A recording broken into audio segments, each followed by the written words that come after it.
आज गीता के 15वें अध्याय 15 चैप्टर का छठा श्लोक, सिक्स्थ श्लोक करेंगे।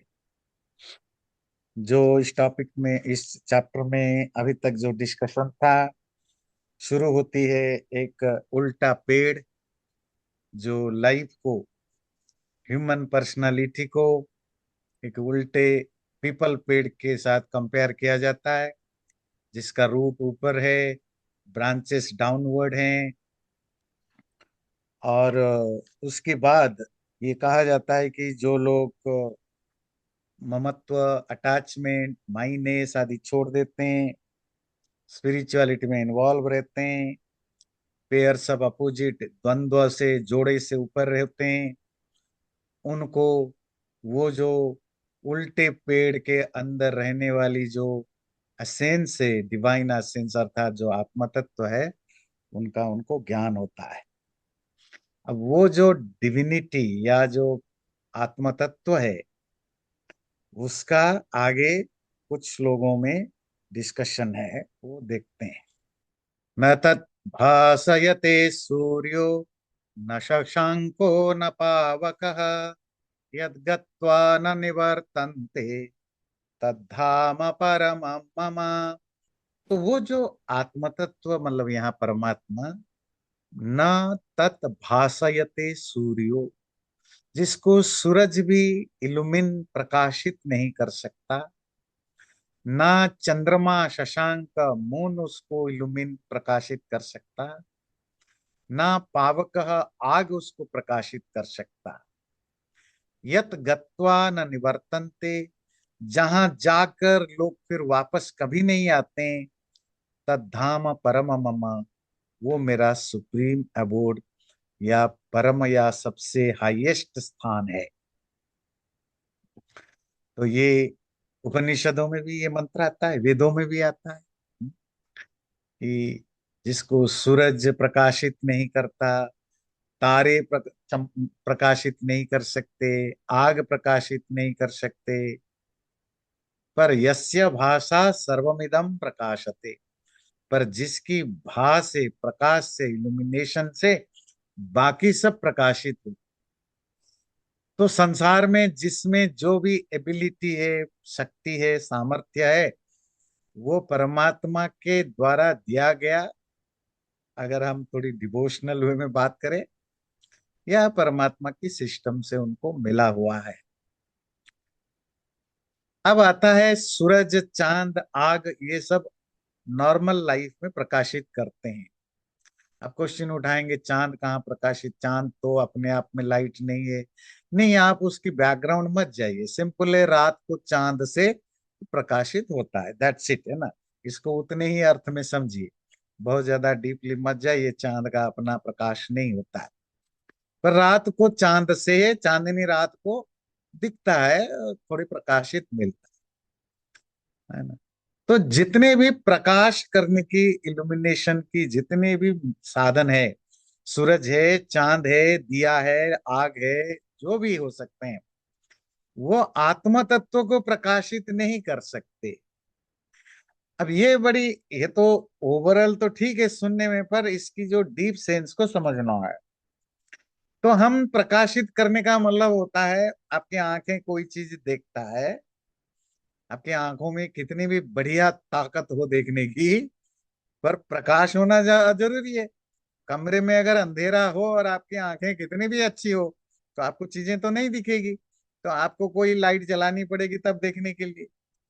तो लाइट असेंशियल है चीजों को देखने के लिए। अगर कोई ऐसा समझे, जिस आत्मा परमात्मा की बात कर रहे हैं, आत्मा तत्व की, वो भी वैसा ही कोई चीज है जो आंखों से या हाथ, कान, नाक, पैर आदि चीजों से देखा या जाना जा सकता है, वो नहीं हो सकता, क्योंकि उसको किसी चीज को प्रकाशित करने के लिए प्रकाशक की अर्थात इल्यूमिनेटर की जरूरत है, जिसमें सूरज है, चांद है, आग है, या कोई दूसरा है। उन सब चीजों से सिर्फ और सिर्फ मैटेरियल चीजें ही प्रकाशित होते हैं। आत्मा जो कॉन्शस एंटिटी है, वो इस संसार जो 5 चीजों से बनी है, पृथ्वी, आपस, तेज, वायु, आकाश, उसमें तेज एक है, प्रकाश। तो इन पांच तत्वों से कनेक्ट करने वाले पांच इंद्रियों से कनेक्ट नहीं होता, क्योंकि ये इमैटेरियल है, चेतन है। इसीलिए उन जो चीजें भी आग से, प्रकाश से प्रकाशित होते हैं, वो कॉन्शस एंटिटी नहीं हो सकते हैं। और जो कॉन्शस एंटिटी है वो किसी भी प्रकाश से प्रकाशित नहीं हो सकता। ये लॉजिकली अंडरस्टैंडिंग। पर जब आप थोड़ा स्पिरिचुअल भाव से जाते हैं तो यह है कि परमात्मा ने बनाया, परमात्मा की शक्ति से ये प्रकाशित होते हैं, तो इनमें क्या वो एबिलिटी है कि परमात्मा प्रकाशित करे। यद गत्वा न निवर्तन्ते, जिस परमात्मा को पा करके फिर दोबारा कोई वापस नहीं आता। वहां वापस नहीं आता, इस पृथ्वी में नहीं। पृथ्वी जब हम कहते हैं वापस नहीं आता ये धरती में, ये तो सिर्फ एक मेटाफोरिकल यूज है। इसका सिंपल मीनिंग है दोबारा शरीर में नहीं आता। डजेंट गेट अनदर बॉडी, है ना। शरीर से आएगा तो धरती पर आएगा। आप जब धरती कहते हैं वो भी एक मेटाफोर है। क्यों? जो जो आकाश में उड़ते हैं, जो पानी में रहते हैं, पर all these are part of the धरती, है ना। तो जीवन तो धरती में ही होता है ना, प्लैनेट्स में होता है। तो वापस नहीं आते हैं, क्योंकि मोक्ष या मुक्ति मिल जाता है, free from death and birth. ममैवांशो जीवलोके जीवभूत सनातनः मनः षष्ठानीन्द्रियाणि प्रकृति स्थानि कर्षति। तो ये जो जीव, जिसको आप प्राणी कहते हैं, लिविंग बीइंग, जीवलोके, संसार में जहां जीव रहते हैं, प्राणी रहते हैं, वो जो जीव सनातन है, इटर्नल है प्राणी, वो ममैवांश, वो मेरे ही पार्ट है। मन षष्ठानि इंद्रियाणि प्रकृति स्थानि कर्षति। वो मन, जो कि छठा इंद्रिय है, सिक्स्थ इंद्रिय है, इंद्रियाणि, और जो बाकी पांच ज्ञानेन्द्रियां हैं और पांच कर्मेंद्रियां हैं, प्रकृति स्थानी, जो कि प्रकृति से रिलेटेड हैं, प्रकृति से ओरिजिनेटेड हैं, वो सब चीजें उस आत्मा को कर्षति, खींचते रहते हैं। पहली चीज है तो वो आत्मा या जो जीव है वो मेरा अंश है। फिर ये वैष्णव ट्रेडिशन, क्योंकि कृष्ण का जो जो जो स्टेटमेंट है वो उसी से कनेक्टेड है। वो जो जीव प्राणी, जो प्राणी लोक में रहता है, क्रिएचर वर्ल्ड में रहता है, उसको ये जो प्रकृति में या प्रकृति से ओरिजिनेटेड माइंड और जो पांच ज्ञानेन्द्रियां, कर्मेंद्रियां खींचते नहीं है। कर्मेंद्रियां मन, आत्मा को या पर्सनालिटी को वो अट्रैक्ट नहीं करते हैं, ना इनको इन्फ्लुएंस करते हैं। वो तो ग्राउंड वर्कर हैं, जितना इंस्ट्रक्शन मिलता है उतना करते हैं। वो आपसे कोई इन्फ्लुएंस नहीं करते। इन्फ्लुएंस वो करते हैं जो इंटेलेक्चुअल होते हैं, जो आपकी पॉलिसी मेकिंग रूम में बैठे होते हैं, पता है ना। जो जो फील्ड में काम करने वाले लोग होते हैं वो इन्फ्लुएंस नहीं करते हैं। पर जो आपकी बोर्ड रूम में बैठे होते हैं, इवन उनसे कम पावरफुल हैं, वो इन्फ्लुएंस करते रहते हैं। तो ज्ञानेंद्रियां इंटेलेक्ट से खेलते हैं। अच्छा, बोर्ड रूम में कौन बैठते हैं? जो इंटेलेक्चुअली जिस काम ले करता है। जो फील्ड में होते हैं उनको फिजिकली काम करना होता है। हमारे लाइफ में भी यही होता है। कर्मेंद्रियां भी इंद्रियां ही हैं, पर वो कभी इन्फ्लुएंस नहीं डालते, क्योंकि वो फील्ड इंजीनियर, वो फील्ड में काम करने वाले हैं। इनका कुछ, इनकी ओपिनियन इनका बहुत ज्यादा मैटर नहीं करता। पर जो बोर्ड रूम में बैठ के डिसीजन लेते हैं, वो कौन होते हैं? जो इंटेलेक्चुअल है। तो ये जो ज्ञानेन्द्रियां, इनके पीछे ज्ञान ही लगा है। ये इंद्रियां जो ज्ञान से रिलेटेड होते हैं, वो इम्पैक्ट डालते हैं आपकी पर्सनालिटी। डेफिनेटली मन तो सीईओ है ना, चीफ एग्जीक्यूटिव ऑफिसर है। आपकी बॉडी का। उसकी तो बोर्ड रूम में भी चलता है, फील्ड में भी चलता है, उसकी तो दोनों जगह चलता है। तो आपके ऊपर इम्पैक्ट कौन डालता है, कौन आपको कर्षति खींचता है? पांच ज्ञानेंद्रियां और मन छठा, ये आपको कॉन्स्टेंटली खींचते रहते हैं। किसको? वो आत्मा, जो जीवात्मा है, उसको खींचते रहते हैं। कहाँ खींचते हैं? दुनिया के साथ कनेक्ट करने के लिए, अच्छे बुरे जो भी कर्म हो वो करने के लिए खींचते रहते हैं। शरीरम यदवाप्नोति यच्चाप्युत्क्रामतीश्वरः गृहीत्वैतानि संयाति वायुर्गंधा निवाशयात्। शरीरम यत अवाप्नोति, जिस शरीर या बॉडी को वो प्राप्त करता है, यच्च अपि उत्क्रामति, अब जिस शरीर को वो छोड़ देता है, त्याग देता है, कौन? वो ईश्वर। ईश्वर मतलब मालिक, मास्टर। यहाँ किसको ईश्वर कहा, मास्टर कहा? आत्मा को। वो आत्मा जिस शरीर को ग्रहण करता है और जिस शरीर को छोड़ देता है, गृहीत्वा एतानि संयाति, वो जब छोड़ के जाता है तो इन इंद्रियों को भी साथ लेकर जाता है। जब इस शरीर को पाता, नया शरीर को वो पाता है, तो वो उन इंद्रियों को लेकर के आता है। कैसे? वायुर गंधान इव आशयात। जैसे वायु, एयर, जब वो चलता है, वो अपने साथ उन स्मेल्स को, गंधों को, उनको अपने अपने जगह से उड़ा करके ले जाता।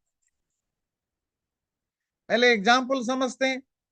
हवा चलती है तो विंड होती है।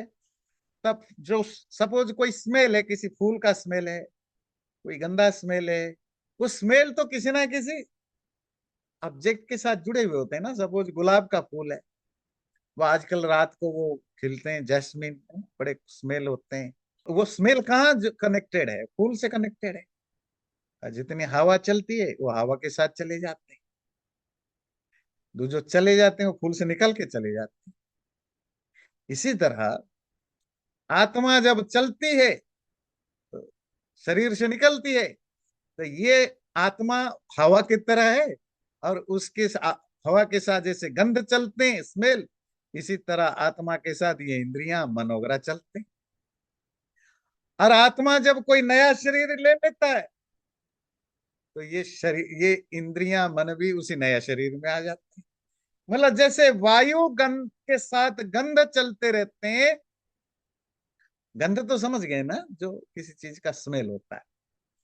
इसी तरह आत्मा मानो वायु के जैसा, हवा के जैसा है। और जो इंद्रियां और मन है, वो गंध के समान है। अभी इसकी क्या थ्योरी है? मोस्ट ऑफ लोग आप जानते हैं कि जब शरीर, लाइफ किसको कहते हैं? आत्मा प्लस बॉडी, इसको लाइफ कहते हैं। आत्मा को जब नया शरीर मिलता है, शरीर और आत्मा मिल जाते हैं, तो लाइफ की शुरुआत होती है। ह्यूमन बीइंग, इंसान की कॉन्टेक्स्ट में जो कंसेप्शन की मूवमेंट है, वहां से लाइफ आना शुरू हो जाता है, क्योंकि आत्मा शरीर से मिल गया। और मृत्यु, डेथ किसको कहते हैं? जब आत्मा शरीर को छोड़ देता है, वो डेथ है। ये तो क्लियर है। पर आत्मा जो क्लियर बहुत लोगों की नहीं है, जो लोग लंबा पढ़ते रहते हैं उनको पता है, तो हो सकता कुछ नए लोगों को ना पता हो। तो जो मरते हैं, आत्मा अकेली नहीं जाती है, आत्मा जाती है, आत्मा के साथ मन भी जाता है, इंद्रियां भी जाती है। कैसे? एग्जाम्पल दिया, जैसे हवा के साथ गंध भी चलते हैं। फिर कहाँ जाते हैं? बोले आत्मा जहां जहां जाएगी वहां वहां का ये जाएंगे। जी, आत्मा तो नए शरीर में घुस गया, तो ये भी नए शरीर में घुस जाते हैं। हो सकता है कुछ लोगों को जो नए हैं उनको कंफ्यूजन हो कि इंद्रियां जाने का मतलब हाथ नाक कान जाते हैं। नहीं, कान आंख नहीं जाते हैं। जो एबिलिटी, जैसे विजन की एबिलिटी, ये है इंद्रिया।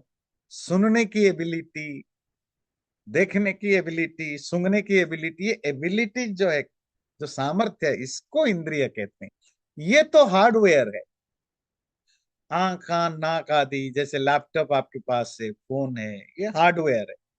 उसके अंदर जो प्रोग्राम है जो दिखता नहीं है, वो है सॉफ्टवेयर। इसी तरह इंद्रियां भी है। जो इंद्रियां आपको ऊपर से दिखते हैं, आंख कान नाक, ये हार्डवेयर है, इनकी भी ध्यान रखना जरूरी है। बिना हार्डवेयर के सॉफ्टवेयर कैसे काम करेंगे? अब जिसके पास आंख ही खराब है, तो वो साइट की एबिलिटी होने पर भी नहीं देख सकता। तो डॉक्टर का काम क्या है कि आपके हार्डवेयर को ठीक रखे, मसल ठीक रखे, रेटिना ठीक रखे, क्योंकि इन्हीं के द्वारा आप देखोगे। ये हार्डवेयर हो, ये नहीं जाते, ये तो बॉडी, ये तो हार्डवेयर तो बॉडी के पार्ट है, मटेरियल है, वो यही नष्ट हो जाए। पर जो सॉफ्टवेयर है, वो तो आप फ्लैश ड्राइव निकाल के भी निकाल के ले सकते हो। जो एक्सपर्ट है वो सारा प्रोग्राम ले जाएगा अपने साथ। ये सॉफ्टवेयर जो है, यही है इंद्रिय शक्ति। वो इंद्रिय शक्तियां, मन की शक्तियां, ये जाते हैं आत्मा के साथ। जिस शरीर में प्रवेश करता है वो वहां प्रवेश कर जाते हैं। इसीलिए अगला जन्म में आपकी जो टैलेंट, आपकी जो एटीट्यूड, आपकी जो लीनिंग, ये बहुत हद तक पुराने कर्म संस्कारों से इन्फ्लुएंस होता है। फिर आप नया जन्म लेते हैं, नए तरीके की एक्सपीरियंस होता है, नया फैमिली, नया एटमोस्फियर, तो आप नए नए संस्कार कल्टीवेट करते हैं।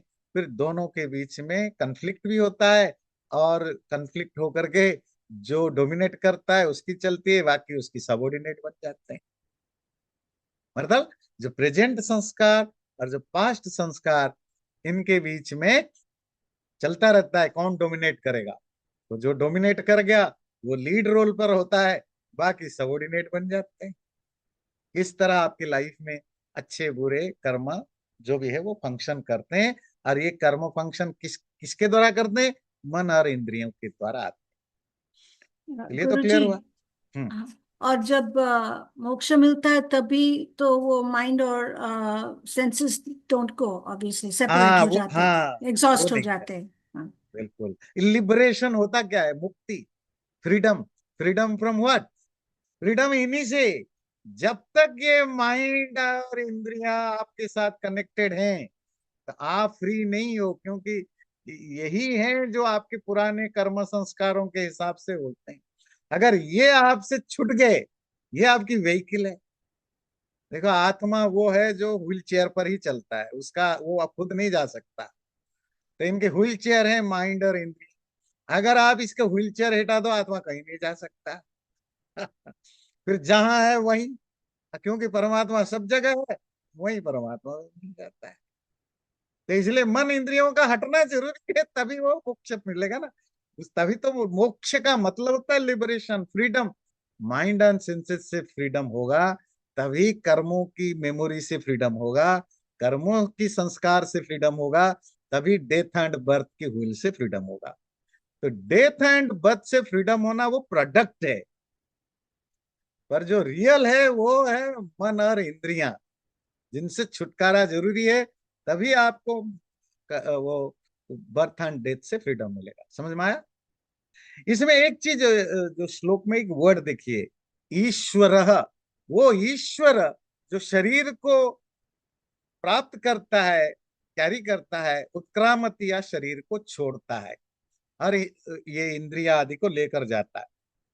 अब सवाल है कि यहाँ ईश्वर किसको कहा? है ना? आप बार बार जो एक चीज पढ़ते हैं क्या, किसी वर्ड की इंडिविजुअल मीनिंग जीरो मैटर करता है। मैटर करता है कॉन्टेक्स्ट में उसकी क्या मीनिंग है। यहाँ ईश्वर किसको कहा? आत्मा को कहा। ईश्वर का मीनिंग क्या है? लिटरेरी मीनिंग क्या है? Ruler, master. तो आत्मा किसका रूलर है, किसका मालिक है, ओनर है? इंद्रियों का, मन और इंद्रियों का। मन और इंद्रियां इसी के साथ रहते हैं, इसी के साथ चलते हैं। ये नहीं तो वो नहीं, ये है तो वो है। तो यहाँ आत्मा को ईश्वर कहा, है ना? समझ में आया ना? नहीं तो ऐसे बहुत सारे जगह आपको, कहीं ब्रह्मन शब्द का क्या मीनिंग है, आत्मा शब्द का क्या मीनिंग है, तो ये आप जब पढ़ते जाते हैं आपको पता लगता है कोई वर्ड कभी एब्सोल्यूट नहीं है कि भाई सब जगह एक ही मीनिंग निकाल दो। तो फिर आपको लिटरेरी मीनिंग देखना पड़ेगा, क्योंकि ईश्वर का मतलब मालिक है। और सिर्फ ऐसा नहीं कि यहाँ पर पॉलिटिक जो संस्कृत में भी जो पॉलिटिकल लिटरेचर है स्टेट क्राफ्ट से रिलेटेड, तो वहाँ राजाओं को भी ईश्वर कहा गया। सारे राजाओं को ईश्वर कहा जाता है। सपोज कोई मगध का राजा है तो मगधेश्वर है। मैं जस्ट प्राचीन काल का नाम कह रहा हूँ ना।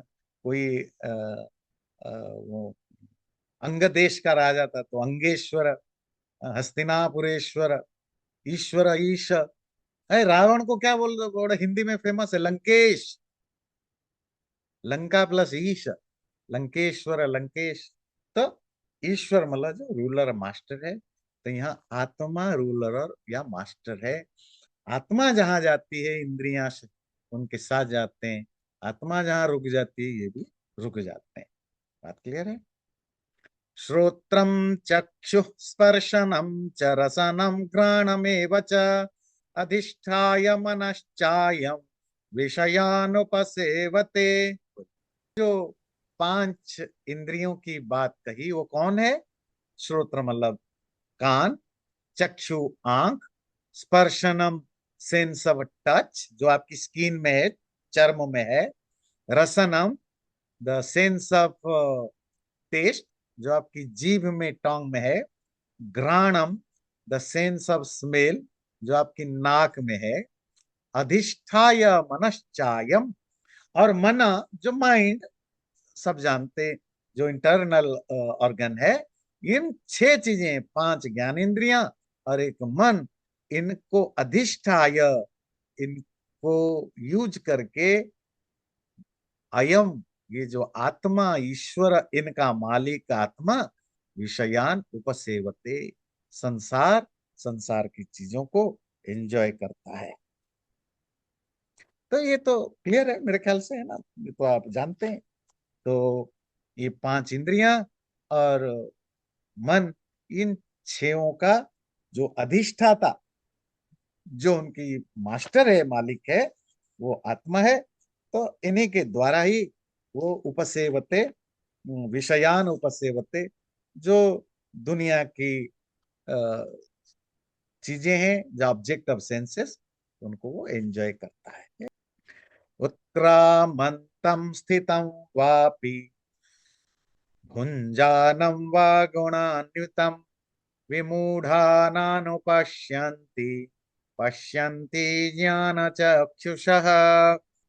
ये जो आत्मा उत्क्रामंतम, जब ये बॉडी से डिपार्ट करता है, निकल जाता है, स्थितम या शरीर के अंदर, बॉडी के अंदर रहता है, भुंजानम या जब वो शरीर के अंदर रहते हुए दुनिया को एंजॉय करता है, भोगता है, गुणान्युतम अथवा सत्व रज तमो गुणों से जब वो इन्वॉल्व होता है, उसी तरह का नेचर होता है, तब विमूढ़ जो डिल्यूडेड लोग हैं, अज्ञानी इग्नोरेंट लोग हैं, न अनुपश्यंती, तब वो आत्मा को समझ नहीं पाते, जान नहीं पाते। पर जो ज्ञान चक्षुष, जो ज्ञान चक्षु वाले, अर्थात जो अपने विजडम ज्ञान रूपक आंखों से देखते हैं, वो देख पाते हैं। जो अपने नॉर्मल आई से देखते हैं वो तो इग्नोरेंट है, उनको दिखाई नहीं देता। क्या नहीं दिखाई देता? जो दुनिया भर में डिबेट चल रहा है, क्या आत्मा है या नहीं, है ना? तो ये एक लिविंग बीइंग है।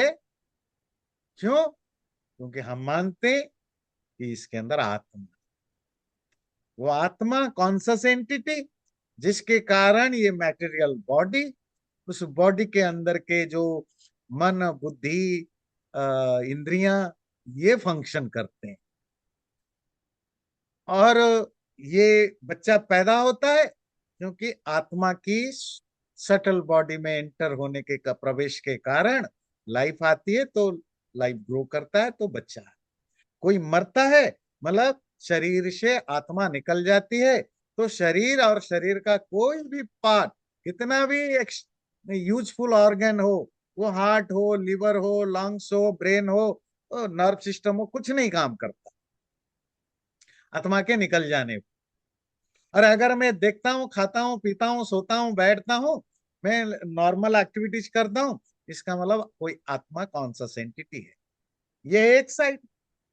जो कठोपनिषद में आप पढ़ते हैं ना, तो जो नचिकेता यमराज से पूछते हैं, अस्तित्व के नास्तिति अपरे चा परे। कुछ लोग कहते हैं कि वो आत्मा है, कुछ लोग कहते हैं वो नहीं है, कुछ लोग कहते हैं मरने के बाद कुछ भी नहीं है, कुछ लोग कहते हैं नहीं, मरने के बाद कोई है जिसको आत्मा कहते हैं। और ये डिबेट जब से इंसान पैदा हुआ आज तक है। और आज अलग अलग रिलीजियस सेक्ट बन गए, तो उनमें अलग अलग व्यू पॉइंट है। जो अलग अलग ज्ञान के अलग अलग डायमेंशन है, उसमें भी अलग अलग डिस्कशन है। तो ये तो हमेशा चलता रहता है डिबेट, आत्मा है या नहीं है। महात्मा बुद्ध को भी वो पजल था, महावीर को भी पजल था, अ, अर्जुन को भी पजल था। किसी का सॉल्व हो गया, किसी का नहीं हुआ। तो ये दुनिया में ये चलता रहता है। तो ये क्या कहता है, क्यों वो लोग जो सिर्फ आंखों से देखने की कोशिश करते हैं चीजों को जानने की, अर्थात इंद्रियों से, सेंसेस के द्वारा चीजों को जानने की कोशिश करते हैं, उनको वो दिखता नहीं है। क्या नहीं दिखता? जब आत्मा निकल जाती है, आंखों से तो नहीं दिखाई देगा, कहते हैं मर गया, डेड बॉडी। जब जिंदा मतलब खाता है पीता है घूमता फिरता है, फिर उनको तो ये नहीं दिखाई देता क्यों ये घूमता फिरता है, चलता फिरता है, बात करता है, मतलब वो क्यों लिविंग बींग है, क्योंकि आत्मा दिखाई नहीं देता। और जब वो अंदर रहता है, या तीन गुण सत्व रजत तमो के कारण जो उसके अंदर फ्लक्चुएशन होते, मेंटल फ्लक्चुएशन, कभी अच्छे मूड में, कभी बुरे मूड में, कभी गलत करता है, कभी सही करता है, तीनों गुणों के कारण। तो जो विमूढ़ हैं, जो इग्नोरेंट हैं, जो सिर्फ फिजिकल आई के द्वारा उसको देखने की कोशिश करते हैं, वो इग्नोरेंट है, और उसको कभी नहीं जान पाते हैं। किसको? वो कॉन्शस एंटिटी को। पर जो लोग ये फिजिकल आंख से बेयॉन्ड जा करके ज्ञान चक्षुषा, अपनी विजडम रूपक, ज्ञान रूपक आंखों से देखने की कोशिश करते हैं, उनको पता लगता है कि ये बॉडी नहीं है, या फिजिकल एंटिटी का पार्ट नहीं है, ये टोटली मैटेरियल या फिजिकल एंटिटी से एक डिफरेंट एंटिटी है, जिसको हम कॉन्शस या चेतन या आत्मा कहते हैं। पर ये कौन देखता है? जो ज्ञान आंखों से देखता है, विजडम रूपक, ज्ञान रूपक आंखों से देखता है, वही केवल आत्मा को देख सकता है, बाकी किसी को दिखाई नहीं देगा। यतन्तो योगिनश्चैनं पश्यन्त्यात्मन्यवस्थितं यतन्तोऽप्यकृतात्मानो नैनं पश्यन्त्यचेतसः। दो तरह के लोग होते हैं जो ज्ञान चक्षु से देखते हैं, ये भी बड़ा इंटरेस्टिंग है। एक तो पहली चीज है जो सिर्फ फिजिकल आई से, शरीर की आंखों से देखते हैं, उनको तो कभी पता नहीं चलता, इसीलिए वो आर्ग्यू करते हैं, "ये दिखाई नहीं देता है तो प्रूफ इट, सुनाई नहीं देता है तो प्रूफ इट"। वो तो पहली चीज उन्होंने कहा कि नहीं, वो उसको देखने के लिए ज्ञान चक्षु। ज्ञान चक्षु में भी दो तरीके के बताया। कुछ लोग बड़े मेहनत करते हैं, तपस्या करते हैं, साधना करते हैं, यतंत कोशिश करते हैं, पर उसके बावजूद भी उनको दिखाई नहीं देगा। क्यों? जिन लोगों ने अपने मन, इंद्रियां आदि को कंट्रोल नहीं किया, प्यूरिफाई नहीं किया, उनको कितने भी मेडिटेशन कर ले, देखिए मेडिटेशन जो होता है वही टूल है उस आत्मा को जानने का। पर केवल मेडिटेशन से नहीं होता है, मैं बहुत बार बता चुका हूं। तो जिनका शरीर, मन, बुद्धि, व्यवहार, आचरण शुद्ध नहीं है, मतलब body, mind, wisdom, behaviour, conduct, thought, ये प्यूरिफाइड नहीं है, वो कितनी भी यज्ञ, तप, मेडिटेशन कर ले, उनको यह आत्मज्ञान नहीं होता। तो किसको होता है? जिन्होंने अपने पर कंट्रोल पा लिया है, अपने व्यवहार चरित्र को शुद्ध कर लिया, मतलब अपने बिहेवियर कंडक्ट को प्योर कर दिया है, ऐसे लोग जो वो योग मेडिटेशन तपस्या आदि करके जाते हैं, तो फिर उनको रियलाइज होता है। अब देखिए श्लोक देखिए, फिर आपको और अर्थ करेंगे। यतंत, यतंत मतलब स्ट्राइविंग, जो कोशिश करते हैं। योगी नहा, योगी लोग, योगी कौन? जिन्होंने अपने आप पर कंट्रोल पा लिया है, अपनी इंद्रियों पर, अपने मन पर, अपने थॉट पर, जिन्होंने अपने शरीर मन बुद्धि आदि को शुद्ध प्योर कर दिया है, ऐसे योगी लोग एनम, इस आत्मा को पश्यन्ति, देखते हैं। कहाँ देखते हैं? आत्मनि अवस्थितम, अपने में रहते हुए देखते हैं। वो अपने आप में उस आत्म तत्व को देखते हैं। पर यतंत, देखिए ऊपर यतंत नीचे दतंत, दोनों जगह यतंत है। यतंत मतलब यत्न करते हुए, कोशिश करते हुए, पर अपि अकृतात्मान, पर क्या है कि उन्होंने अभी अपने मन बुद्धि आदि को प्योर नहीं किया है, प्यूरिफाई नहीं किया है, अपने कंडक्ट को प्योर नहीं किया। ना एनम पश्यंती, वो उसको देख नहीं पाते या जान नहीं पाते। क्यों? अचेतसः, because these are unaware people, उनके अंदर वो अवेयरनेस अभी डेवलप नहीं हुआ है, इसीलिए वो कभी उसको जान नहीं। तो पहली चीज हो गया कि फिजिकल इंद्रियों से जान नहीं सकते। चलो हम ज्ञान चक्षु से जानेंगे। बोले हाँ, ज्ञान बहुत हो जाने पर भी नहीं जान सकते, क्योंकि उसके लिए मन दो तरह से काम कर। अगर वो सत्व रजत तम तीनों गुणों से एक्सट्रीमली ओवरवेल्म्ड है, स्पेशली रजोगुण तमोगुण से, तो वो कितने भी आप मेडिटेशन करो, कितनी भी स्पिरिचुअल प्रैक्टिस करो, तपस्या करो, योग यज्ञ तपस्या आदि करो, तो भी आप इसको जान नहीं सकते हो, क्योंकि रजोगुण तमोगुण बड़े होने से ज्ञान तो हो रहा है, पर वो ज्ञान मोस्टली मैटेरियल नॉलेज, और जो स्पिरिचुअल नॉलेज भी होता है वो मैटेरियल नॉलेज से मिक्स हुआ होता है। तो जैसे जैसे आप अपने आप को प्यूरिफाई करते जाओगे, शोधन प्यूरिफिकेशन की प्रोसेस चलता जाएगा, जब आपका मन पूरी तरह शुद्ध प्योर हो जाता है। मन शुद्ध का से मतलब है कि आपका बिहेवियर कंडक्ट थॉट प्रोसेस सब शुद्ध हो जाते हैं, प्यूरिफाइड हो जाते हैं, सत्व गुण एक्सट्रीम लेवल पर होता है। तब आप एलिजिबल बनते हैं उसको रियलाइज करने के लिए, या उसको ठीक ठीक रूप से जानने के लिए। क्यों? आप कहेंगे ये इतने सारे कंडीशन क्यों है? वो आप योग दर्शन में पढ़ते हैं। क्योंकि जब चीजें करप्ट होता है, सपोज मिरर लेते है ना, शीशा, तो शीशे में, शीशे का काम है कि वो रिफ्लेक्ट करता है। आप खड़े रहेंगे तो आप उसमें अपने आप को देख सकते हो, आप बुक दिखाएंगे तो बुक दिखेगा। पर अगर शीशा कितना क्रिस्टल क्लियर आपको दिखाएगा, ये डिपेंड करता है कि शीशा कितना क्लीन है। अगर शीशा बहुत ज्यादा डस्टी, धूल से भरा हुआ हो, तो आप अपने आप को पूरी तरह नहीं देख पाओगे। अगर देखोगे भी, हो सकता है आप व्हाइट हो तो वहां आपको ब्राउन दिखे, आप ब्राउन हो तो वहां आपको डस्टी दिखे, आपके मुंह में कोई दाग नहीं पर वहां 10 दाग दिख जाए, क्योंकि वो क्लियर रिफ्लेक्शन नहीं दे रहा है, क्योंकि जो शीशा है वो काफी गंदी डर्टी है, उसके अंदर बहुत डर्ट्स या डस्ट भरे पड़े हैं। तो आप बहुत दिनों के बाद घर आए, सालों के बाद, मिरर बिल्कुल खराब हो चुका था, क्योंकि दीवार वगैरह टूट रहे थे, हवा पवन सब चल के डस्ट भर गया था। अपने आप को देखा, आपको तो पहचान नहीं पाया, मैं ऐसा तो हूं नहीं। वो इसीलिए कहते हैं ना, टूटा हुआ मिरर से अपने आप को नहीं देखना चाहिए।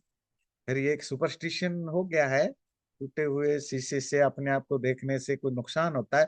नुकसान कुछ नहीं होता है, आप अपने आप को डरावनी देखते हो। आप अपने आप को देख के डर जाते हो, है ना। किसी शीशे में देखिए, दो तीन टुकड़ा जाकर खड़े होकर देखिए, आप टुकड़े टुकड़े दिखोगे।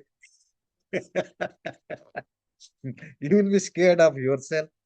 सारी दुनिया गंदगी दिखे, गंदा दिखे ना, आपको कोई फर्क नहीं पड़ता, उल्टा समटाइम यू एंजॉय। अच्छा, वो कोई लोग हैं जो आपसे भी खराब दिखते हैं, है ना, नहीं तो उल्टा आपके अंदर कॉन्फिडेंस आता है, अच्छा है भाई, कुछ लोग तो खराब दिखते हैं। पर जब आप अपने आप को खराब दिखने लगोगे, तो इससे ज्यादा क्या ब्रेकिंग न्यूज होगा आपके लिए। तो इसीलिए ब्रोकन शीशे में देखना मना किए करते हैं, क्योंकि आप उसमें अपनी ब्रोकन पार्ट देखोगे। आपका सर यहाँ से टूटा है, आपके हाथ यहाँ से टूटा है ना। और ये स्केरी है, इसीलिए लोग कहते हैं, मत देखो। मिरर का काम तो है जो जैसा है उसको आज ही दिखाना, पर उसके लिए मिरर की क्लीनिनेस की भी जरूरत है। इसी तरह ज्ञान होने से आत्मा ज्ञान होगा, पर ज्ञान भी शुद्ध होना चाहिए, रियल होना चाहिए, आज इट इज होना चाहिए। और ज्ञान को आज इट इज करने के लिए माइंड की प्यूरिफिकेशन जरूरी है। और माइंड जितना प्यूरिफाइड होगा, उतना क्लियर रिफ्लेक्शन होगा, किसका? जो उसके पास है, आत्मा का। और जितना माइंड डस्टी होगी, डर्टी होगी, एक्सटर्नल चीजों के कारण, आत्मा का रिफ्लेक्शन कम होगा, तो खुद को कम जान पाएगा। तो इसीलिए वो कहता है कि जो लोग कोशिश करते हैं आत्मा को जानने के लिए, वो दो तरह के होते हैं। एक, जिन्होंने जो योगी, योगी मतलब जिन्होंने योग साधना कर लिया है, अर्थात अपने मन बुद्धि आदि को शुद्ध कर चुके हैं, उनको तो वही दिखेगा जैसा आत्मा है, आत्मा दिखाई देगा।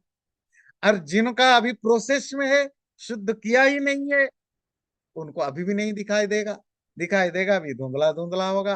कुछ और वो जिसको कहते हैं ना, हाफ बेक्ड नॉलेज ज्यादा डेंजरस होता है, पता नहीं और किस तरह वो इंटरप्रेट करने लग जाएंगे।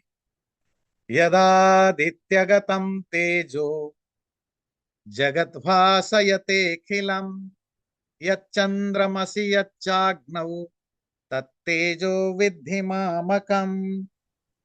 यत आदित्यगतम तेज, यत मतलब जो, आदित्य कहते हैं सूर्य सन, तेजो कहते हैं प्रकाश ब्रिलियंस, जो सूरज में सोलर सिस्टम में जो तेज है, जो कि जगत भाषयते अखिलम, जो पूरे सोलर सिस्टम को प्रकाशित करता है। यह चंद्रमसी, जो चांद में जो प्रकाश है। यच्च अग्नौ, जो आग में प्रकाश है। तत्तेज, वो जो प्रकाश या जो वो जो ब्रिलियंस है, ब्राइटनेस है। विद्धि मामकम, उसको समझना कि वो मेरा ही है। अर्थात जो कुछ भी सूरज की ब्राइटनेस या आग की या किसी की भी जो शक्ति है, ब्राइटनेस है, वो उनका नहीं है, वो ईश्वर के द्वारा दिया गया ब्राइटनेस है। आगे की जो दो तीन श्लोक है, तीन चार, वो 11वां चैप्टर में जैसे आपने पढ़ा था कि सब चीजों में जो असेंस है वो मैं हूं, उसका थोड़ा यहाँ रिपीटेशन है।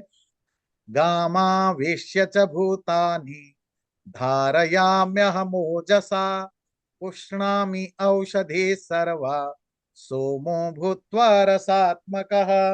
गाम आविश्य च, गा गौ, गो कहते हैं धरती, पृथ्वी।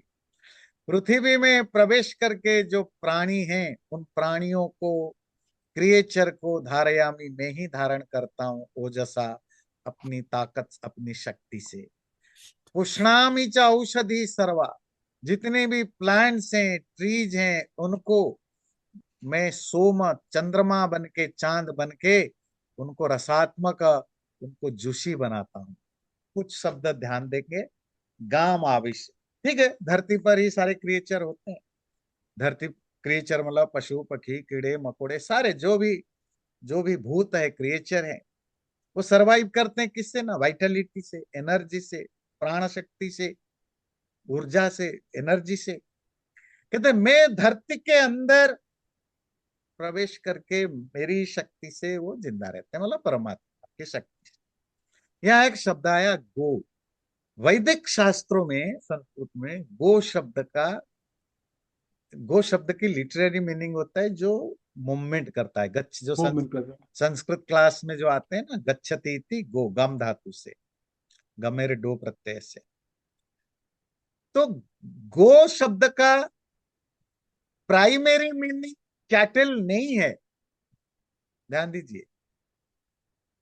गो जो वैदिक शब्दकोश है, जो वर्ल्ड बुक है जिसको कहते हैं निघंटु, उसमें गो शब्द में 15 मीनिंग है, और पहली मीनिंग है धरती। क्यों? धरती is moving. Kiran, ray of सन, क्योंकि मूविंग। ऐसा कभी कोई रे नहीं है जो जो स्टडी हो, स्टिल हो, इज मूविंग। इंद्रियां, सेंसेस, कॉन्स्टेंटली मूविंग। तो संसार में वो सब चीजें जिनमें मूवमेंट है उनको गो कहा जाता है, और उसके लिए वहां 15 शब्द दिया। उसमें 13वें 14वें शब्द में आता है गो वाला, जो जो कैटल जिसको कहते हैं, धेनु या जो भी होता है वो आता है, क्योंकि वो घास खाते हैं, चरते रहते हैं। प्राचीन काल में बांध के नहीं रखते थे, आजकल नाक घास सब, नाक गला सब बांध के रखते हैं, तो खुले रखते थे, तो वो घास वगैरह चरते रहते थे, इसलिए उनको गो कहा जाता था। आजकल गो शब्द से सीधा हम जंप मारते हैं कैटल पर, और यहीं से शुरू होती है ये जो कहते हैं ना वेदों में, वो पुराने शास्त्रों में गोमेध यज्ञ का रेफरेंस है। तो मतलब वो गाय को बलि देते थे ना, लेफ्टिस्ट लोग, इस्लामिस्ट लोग, ये जो क्रिश्चियन मिशनरी लोग प्रमोट करते हैं कि आपके यहाँ वेदों में भी जो सेकुलर लिबरल लोग, वो बदनाम करने के लिए कहते हैं आपके शास्त्रों में भी गाय वगैरह को मारा जाता है, देखो गो में। पर जहां जहां गो शब्द आप वेदों में पढ़ोगे, वहां गो शब्द का पहला मीनिंग लेना, हमारे जो वैदिक जो शब्दकोश से वर्ड बुक है निघंटु, कहते पहले धरती का मीनिंग लेना। अब यहाँ देखिए, यहाँ देखिए, इसी शब्द को ही लीजिए, गाम आविश्य, गाय के अंदर घुसकर, भूतानी, सारे क्रिएचर को, धारयामी, आई एम होल्डिंग सस्टेनिंग, अहम ते ओजसा, मैं अपनी एनर्जी से। अब इसका अर्थ आप क्या करोगे? मैं गाय के अंदर घुसकर सब क्रिएचर को अपनी एनर्जी से धारण करता हूं, नहीं ना। तो मैं धरती के अंदर घुस करके, क्योंकि धरती, सारे क्रिएचर धरती से ही अपनी एनर्जी लेते हैं, वो पेड़ पौधा हो, प्लांट्स हो, ट्रीज हो, उनको खा करके क्रिएचर इंसान हो, तो डायरेक्टली इनडायरेक्टली हम धरती से ही सारी एनर्जी लेते हैं, वाइटलिटी लेते हैं, फूड के रूप में या दूसरे रूप। तो गीता मेटाफोरिकली कहता है कि ईश्वर धरती के अंदर घुस कर। अब यहाँ गाय का अर्थ नहीं करेंगे। तो यही होता है, जब आप शास्त्रों को पढ़ते हैं, लैंग्वेज को समझते हैं, आपकी अंडरस्टैंडिंग और होती है। जो पढ़े लिखे, कम पढ़े लिखे हैं, या आधा पढ़े लिखे हैं, या एजेंडा बेस्ड हैं, वो आपको कुछ और आपके सामने रखते हैं, है ना। तो खैर वो एक चीज बात थी। बाकी मीनिंग तो हाँ, एक और चीज है इसमें, उष्णामी, नर्चर करता हूँ, नॉरिश करता हूँ, पोषण करता हूँ, किसको? औषधियों को, जो ग्रेन्स होते हैं, जो धान गेहूं आदि जो फसल होते हैं उनको, सर्वा, किससे? सोमो भूतवा, चंद्रमा बन के, रसात्मक, रस देने वाला। अब ये एक इंटरेस्टिंग सब्जेक्ट है। तो हमारे यहाँ ये माना जाता है, जो रस है, जो जो प्लांट्स में जो जूस डेवलप होता है, वो मून के कारण होता है। अब इसका साइंटिफिकली ये सच है कि झूठ है, वो आप लोग बता पाएंगे। पर ऐसा बहुत सारे और लिटरेचर भी हम देखते हैं कि जो प्लांट्स वगैरह में जो रस रस तो समझते हैं ना, उनके अंदर जो जो असेंस है ना, वो जो वो चंद्रमा के कारण आता है, ऐसा माना जाता है। जिसको वो कह रहे हैं मैं चंद्रमा बन के, भाई ईश्वर चंद्रमा बन के वो फसल आदि के अंदर जो भी ग्रेन्स वगैरह होते हैं उनके अंदर में रस पैदा करता हूँ, या मैं उन प्लांट्स को नरिश करता हूँ। तो ये आप करेक्ट कर सकते हैं। तो यही अभी रखेंगे 13वां तक। अगले बार हम पूरा कर लेंगे। टोटल इसमें 20 ही श्लोक है, आज हमने 13 तक किया, तो बाकी 7 श्लोक हम अगले बार कर लेंगे।